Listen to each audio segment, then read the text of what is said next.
for this? Are you down for this? If you're in the mood, we can take it to the moon. Just like a movie scene, table for two. No need to be. Bismillahirrahmanirrahim. Assalamualaikum warahmatullahi wabarakatuh. Waalaikumsalam warahmatullahi wabarakatuh. Jadi perkenalkan, nama saya Siti Nurhaliza Hemdu. Saya akan memaparkan penuntun praktikum inspirasi tumbuhan yang disusun untuk memenuhi tugas mata kuliah pengembangan praktikum biologi sekolah pada dosen pengampu Bapak Ilyas Said SPD MPD. Selanjutnya kita masuk ke slide. Nah, tujuan pembelajaran dari praktikum yang saya ambil ini yaitu melalui pembelajaran ini peserta didik diharapkan dapat menjelaskan bagaimana perbedaan respirasi aerob dan anaerob. Peserta didik juga dapat memahami bagaimana peran oksigen dan karbon dioksida dalam proses respirasi. Kemudian peserta didik dapat mengamati dan menganalisis faktor-faktor yang mempengaruhi respirasi tumbuhan, terutama pada kecambah kacang hijau atau Vigna radiata. Kemudian masuk ke judul praktikum.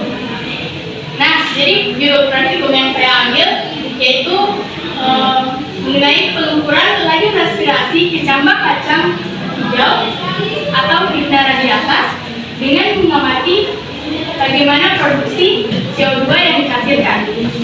Kemudian tujuan praktikumnya ada dua, yaitu yang pertama ada memahami konsep dasar respirasi pada tumbuhan dan mengamati proses respirasi tumbuhan pada kecambah Vigna radiata atau kacang hijau secara langsung melalui percobaan di laboratorium. Kemudian tujuan yang kedua yaitu mengetahui bagaimana faktor-faktor yang mempengaruhi laju respirasi pada kecambah Vigna radiata dan mengukur laju respirasi kecambah dengan mengamati bagaimana produksi CO2 yang dihasilkan. Kemudian masuk ke slide alat dan bahan. Nah, alat dan bahan yang akan digunakan dalam praktikum ini yaitu yang pertama ada alat. Alatnya itu ada botol kaca,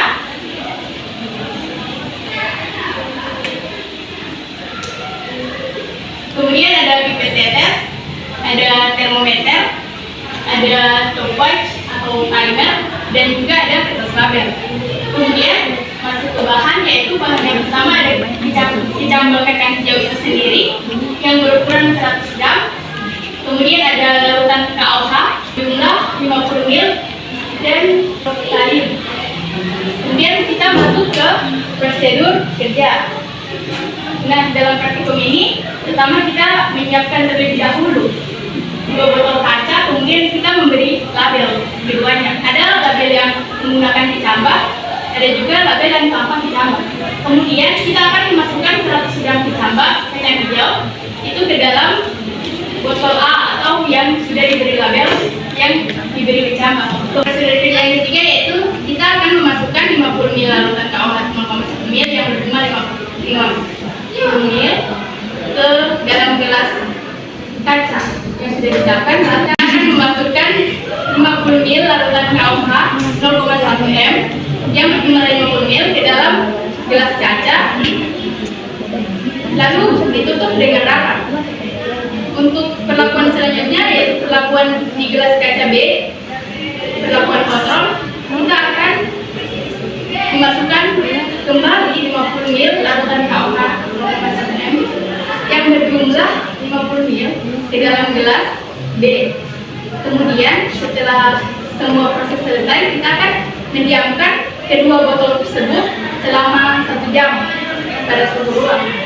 Setelah 1 jam, kita akan membuka tutup botol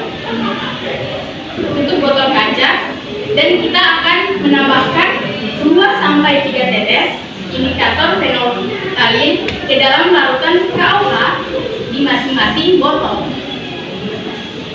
Setelah semua selesai, kita akan mengamati perubahan warna yang terjadi dan kita akan mencatat hasil dari percobaan yang telah dilakukan. Baik, mungkin hanya itu pemaparan penutur praktikum respirasi tumbuhan dari saya.